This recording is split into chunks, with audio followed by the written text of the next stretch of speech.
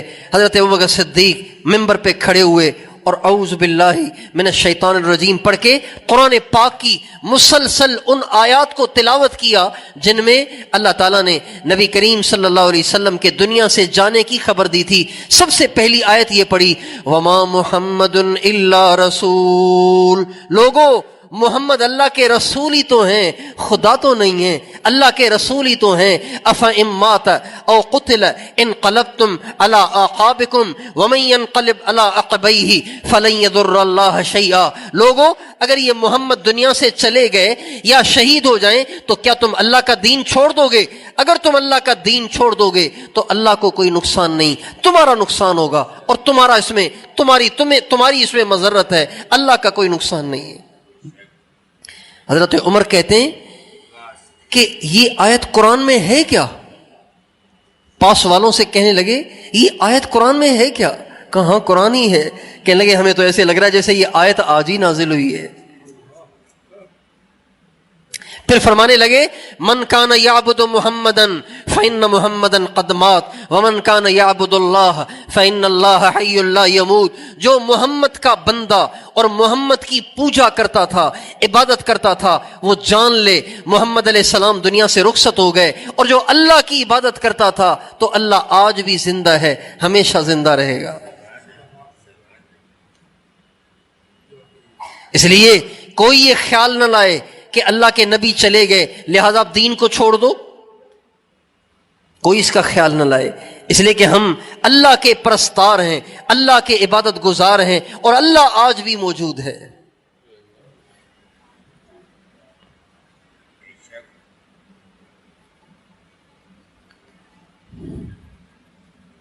اس کے بعد آپ علیہ الصلوۃ والسلام کو غسل دینے کا وقت آیا تو حضرت ابوبکر صدیق نے فرمایا بھائی غسل تو اہل بیت دیں گے, گھر والے دیں گے غسل.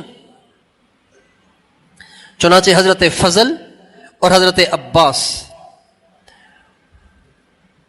اور حضرت اسامہ یہ حضرات اندر تھے اور حضرت علی یہ حضرات اندر تھے. ان حضرات نے ہمارے نبی کو غسل دیا. کیسے دیا؟ حضرت علی آپ علیہ السلام کی پیٹھ مبارک کے پیچھے بیٹھ گئے. آپ علیہ السلام کو سہارے پیچھے سے سہارا دے دیا. پانی لیتے جاتے تھے اور آپ علیہ السلام پہ ڈالتے جاتے تھے اور روتے جاتے تھے, آپ کی شان میں اشعار پڑھتے جاتے تھے.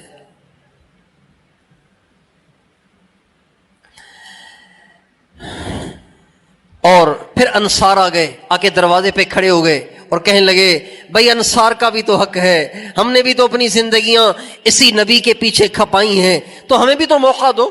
تو حضرت علی نے فرمایا ایک آدمی اندر آ جائے. چنانچہ عبادہ بن خولی انصاری رضی اللہ تعالیٰ عنہ ان کو اندر بلا لیا اور ان کو بھی غسل میں شریک کر لیا.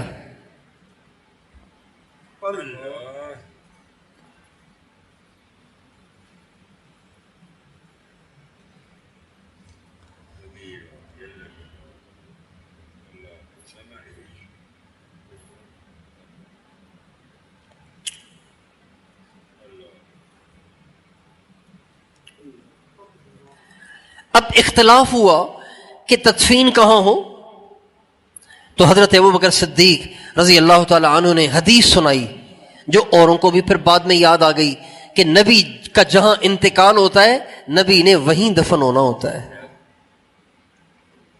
چنانچہ اما عائشہ رضی اللہ عنہا کے حجرے میں ہی آپ کی تدفین عمل میں آئی۔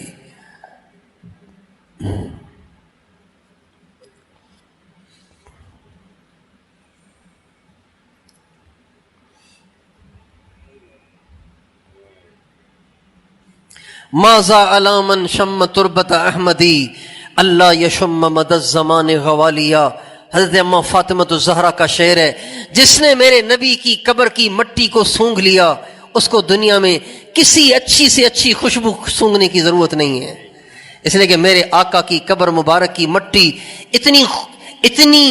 اتنی خوشبودار ہے، اتنی خوشبودار ہے کہ دنیا کا کوئی عطر، کوئی خوشبو، کوئی پھول اتنا مہکنے والا نہیں ہے۔ حضرت انس رضی اللہ عنہ فرماتے ہیں جب ہم نے اپنے نبی کی تدفین سے ہم فارغ ہوئے تو تدفین سے فارغ ہوتے ہی ہمارے دلوں کی کیفیت تبدیل ہو چکی تھی۔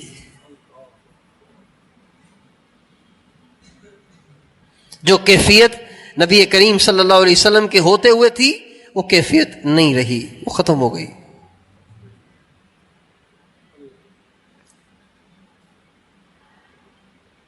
اور آپ علیہ الصلوۃ والسلام کا جنازہ نہیں ہوا، بس آپ علیہ الصلوۃ والسلام جیسے ہمارا جنازہ پڑھتے ہیں نا، ایک امام بنتا ہے باقی مقتدی بنتے ہیں، اللہ اکبر اللہم اغفر لحینا و میتنا، تو یہ تو بخشش کی دعا ہے، ہمارے نبی کو کسی کی دعا کی حاجت نہیں ہے۔ بس اتنا ہوا کہ 10 آدمی اما عائشہ کے حجرے میں داخل ہوتے تھے اور آپ علیہ الصلوۃ والسلام پہ درود و سلام پڑھتے تھے، واپس آتے تھے، دوسرے 10 جاتے تھے، وہ نکلتے تھے، تیسرے 10 آتے تھے، اس طرح 10 آدمی داخل ہوتے اور صلاۃ و سلام پڑھتے رہے، پڑھتے اس میں پورا دن گزر گیا، اور بدھ کے دن آپ کی تدفین ہوئی۔ انتقال پیر کے دن ہوا، بدھ کے دن آپ کی تدفین ہوئی۔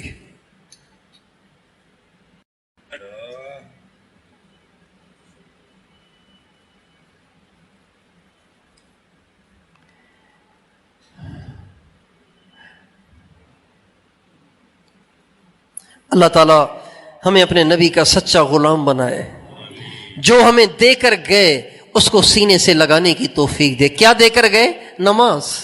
کیا دے کر گئے؟ زکوٰۃ۔ کیا دے کر گئے؟ رمضان کے روزے۔ کیا دے کر گئے؟ قرآن۔ کیا دے کر گئے؟ اہل بیت سے محبت۔ کیا دے کر گئے؟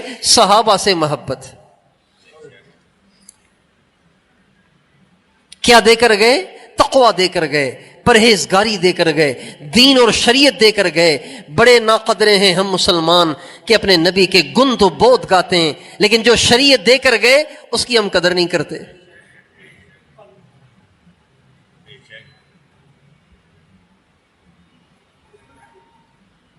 جو دین دے کر گئے اس کی قدر نہیں کرتے۔ دین ہمارے گھروں میں دھکے کھا رہا ہے، ہمارے بازاروں میں دھکے کھا رہا ہے۔ دکاندار بھی کہہ رہا ہے دین کے لیے مسجد میں آ جائیں گے، دکان پہ دین نہیں چاہیے۔ ملازم بھی کہتا ہے دین کے لیے مسجد میں آ جائیں گے، مدرسے میں چلے جائیں گے، کسی خانقاہ میں چلے جائیں گے، تبلیغ میں چلے جائیں گے، دکان پہ نہیں چاہیے، دفتر میں نہیں چاہیے دین، بس یہی ہے دین مسجد میں، مدرسے میں اور تبلیغ میں ہی ٹھیک ہے۔ عمرہ کر لیں گے، حج کر لیں گے، لیکن برائی نہیں چھوڑیں گے۔ قرآن خوانیاں کروا لیں گے، برائی نہیں چھوڑیں گے۔ اللہ تعالیٰ مجھے اور آپ کو سچی توبہ کی توفیق دے۔ آج تک ہم سے جو ناقدریاں ہوئی ہیں اپنے نبی کے دین کی، اپنے نبی کی شریعت کی، اپنے نبی کی وصیت کی، اس پہ میں بھی توبہ کرتا ہوں، آپ بھی توبہ کر لیں۔ کرتے ہیں توبہ؟ کون کون سچی توبہ کرتا ہے؟ آج کے بعد جو میرے نبی مجھے دین دے کر گئے، بس میں اسی کو سینے سے لگاؤں گا، اس کے مطابق زندگی گزاروں گا، سر سے لے کے پاؤں تک اپنی زندگی میں کوئی کام ایسا نہیں کروں گا جو اللہ رسول کو ناراض کرنے والا ہے۔ تو بھائی کیا خیال ہے، تیار ہیں انشاءاللہ؟ پکا عزم کرتے ہیں نا انشاءاللہ؟ اللہ تعالیٰ مجھے اور آپ کو توفیق عطا فرمائے۔ ساتھ ساتھ ایک بات یہ بھی عرض کرتا چلوں کہ ہمارے نبی کے دنیا سے جانے کا مطلب وہ نہیں ہے جو سب کے جانے کا مطلب ہے. سب کا جانا اور ہے، نبی کا جانا اور ہے. سارے جا کے تو مر جاتے ہیں، نبی جا کے مرتا نہیں ہے. نبی دنیا سے جا کے بھی زندہ رہتا ہے. ہمارے نبی کا ارشاد ہے، الانبیاء احیاء فی قبورہم، الانبیاء احیاء فی قبورہم یصلون.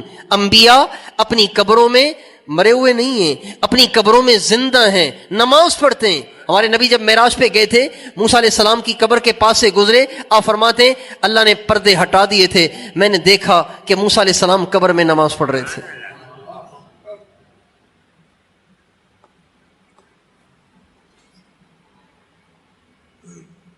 اسی وجہ سے آج بھی اگر کوئی ہمارے نبی کی قبر اطہر پہ چلا جائے اور جا کے ہمارے نبی سے دعا کی درخواست کرے تو یہ ٹھیک ہے اور اس کی دعا قبول ہوتی ہے.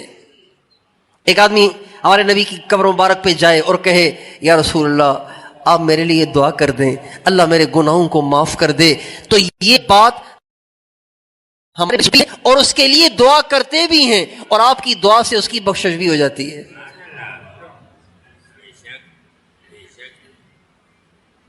کتنے خوش نصیب ہیں وہ لوگ جو بار بار مدینے جاتے ہیں، بار بار مدینے جاتے ہیں اور جا کے حضور سے درخواست کرتے ہیں. یہ بات الگ ہے کہ حضور ان کو نظر نہیں آتے، لیکن حضور موجود ہیں، زندہ ہیں، سلامت ہیں، سنتے ہیں. جو دعا کی درخواست کرے اس کے لیے دعا کرتے ہیں.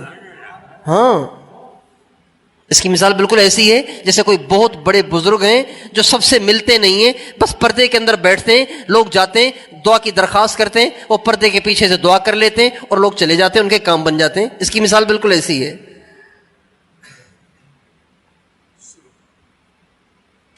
الانبیاء احیاء فی قبورہم یصلون. انبیاء اپنی قبروں میں ختم نہیں ہو گئے، زندہ ہیں. آپ علیہ السلام نے فرمایا جب تم مجھ پہ درود پڑھتے ہو تو فرشتے میرے پاس لے کے آتے ہیں اور آ کے مجھے سناتے ہیں. صحابہ نے کہا رسول اللہ آپ کو کیسے سنائیں گے؟ جب آپ قبر میں ہوں گے تو آپ تو ختم ہو چکے ہوں گے، تو آپ کو کیسے پیش کیا جائے گا؟ آپ نے فرمایا اللہ نے زمین پر حرام کر دیا ہے کہ نبیوں کے جسموں کو کھائے. نبی قبر میں زندہ رہتا ہے اور نماز پڑھتا ہے. چونکہ نبی کو نماز سے بہت محبت ہوتی ہے اس لیے قبر میں بھی نماز پڑھتا ہے. جس کو جس چیز سے محبت ہوتی ہے نا تو وہ ہر جگہ وہی کر رہا ہوتا ہے.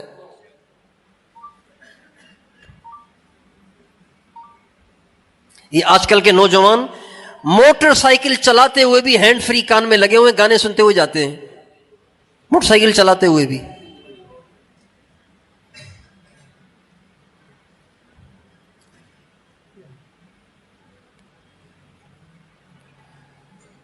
انبیاء کو نماز سے شدید محبت ہوتی ہے اس لیے قبر میں بھی نماز پڑھتے ہیں.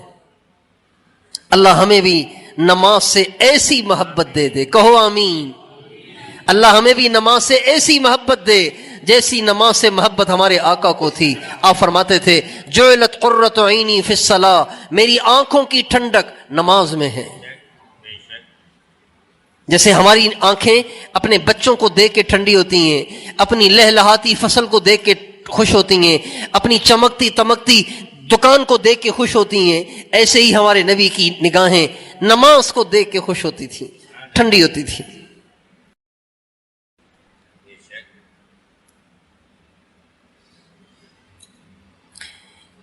علامہ سخاوی رحمۃ اللہ علیہ نے ایک واقعہ لکھا ہے. علامہ سخاوی رحمۃ اللہ علیہ نے ایک واقعہ لکھا ہے. وہ فرماتے ہیں کہ وہ کہتے ہیں کہ علامہ عتبی رحمۃ اللہ علیہ ایک بہت بڑے بزرگ بھی ہیں اور عالم بھی ہیں. وہ فرماتے ہیں کہ ایک دفعہ میں آپ علیہ السلام کے روز اطہر پہ حاضر ہوا، سلام پڑھے اور وہاں بیٹھ گیا. اتنے میں نے دیکھا دور سے ایک بدو آیا. اس نے اپنے جانور کو باندھا، باہر جانور کو باندھ کے اندر داخل ہوا مسجد نبوی میں. آپ علیہ السلام کے روز اقدس پہ آ کے کھڑا ہوا، قبر اطہر کے سامنے آ کے کھڑا ہوا اور قبر اطہر پہ کھڑے ہو کے اس نے کہا السلام علیک یا رسول اللہ، سلام پڑھا.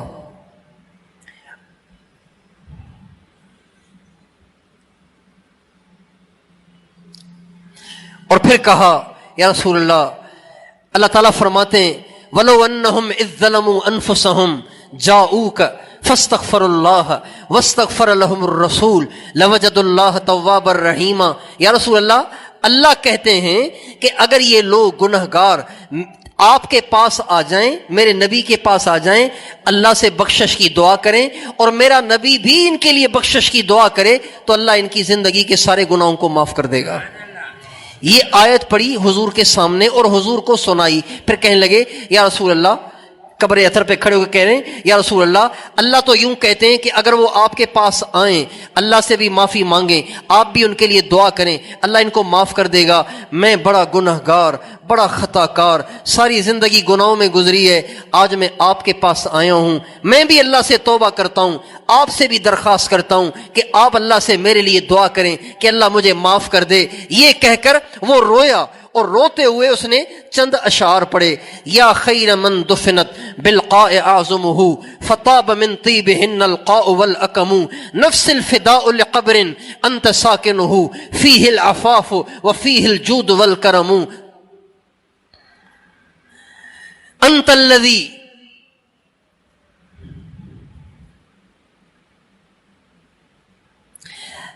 الذی ترجا شفاعتہ علی الصراط اذا ما زلت القدم وصاحباک لا انساہما ابدا من السلام علیہما ما جرى القلم۔ اے اللہ کے نبی، دنیا میں جتنے آج تک دفن ہوئے ان میں سب سے زیادہ بھلے، سب سے زیادہ اچھے، سب سے زیادہ بابرکت آپ ہیں، اور آپ کے کمال کے کیا کہنے، آپ کی عزت اور شان کے کیا کہنے۔ جب آپ دنیا سے گئے قبر اطہر میں چلے گئے تو آپ جب دنیا میں تھے تو ساری دنیا آپ کی خوشبو سے معطر تھی، آپ کی خوشبو سے مہک رہی تھی۔ جب آپ اندر چلے گئے تو اندر بھی معطر ہو گیا اور اندر بھی خوشبودار ہو گیا، باہر تو پہلے ہی خوشبودار تھا، اب اندر بھی معطر ہو گیا۔ اے اللہ کے نبی، میں اپنی جان قربان کر دوں اس قبر پر جس قبر میں آپ تشریف فرما ہیں، جس قبر میں آپ جلوہ افروز ہیں۔ اور اے اللہ کے نبی، آپ وہی تو ہیں کہ جب پل صراط کو پار کیا جا رہا ہوگا اور کوئی کسی کو کام نہیں آئے گا، آپ کی شفاعت وہاں کام آئے گی۔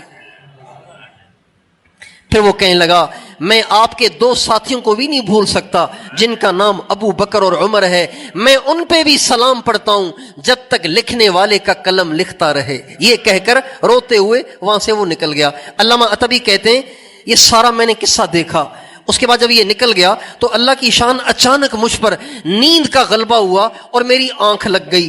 آنکھ جو لگی تو میں نے دیکھا کہ سرکار دو عالم جلوہ افروز ہیں، اور آپ فرما رہے عتبی بھاگ کے جا اس بدو کو بتا کہ تو نے مجھے کہا تھا نا کہ میرے لیے دعا کریں، میں نے تمہارے لیے دعا کر لی ہے اور میری دعا سے اللہ نے تجھے معاف کر دیا ہے۔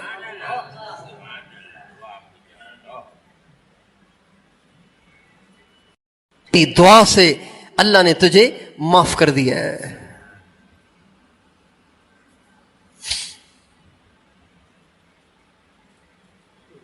اس لیے ہمارے نبی زندہ ہیں۔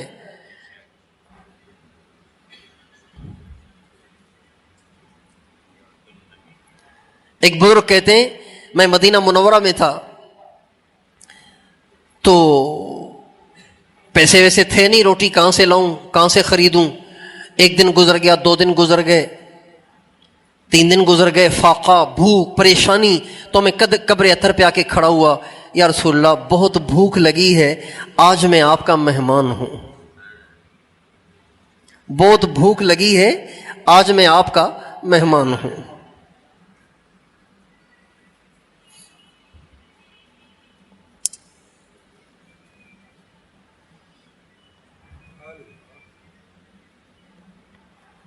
کہتے ہیں یہ کہہ کہ میں جا کے ریاض الجنت میں لیٹ گیا، بیٹھنے کی طاقت بھی نہیں تھی، میں جا کے ریاض الجنت میں لیٹ گیا۔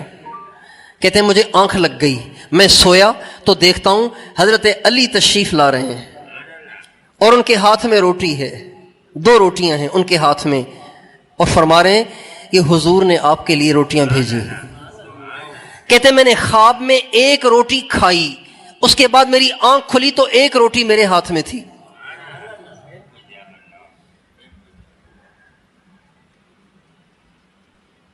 حضور کے کیا کہنے. ہمارے اکابر کا یہ عقیدہ ہے کہ نبی کریم صلی اللہ علیہ وسلم جن صلاحیتوں کے ساتھ دنیا میں تھے اس سے زیادہ صلاحیتوں کے ساتھ آج بھی موجود ہیں.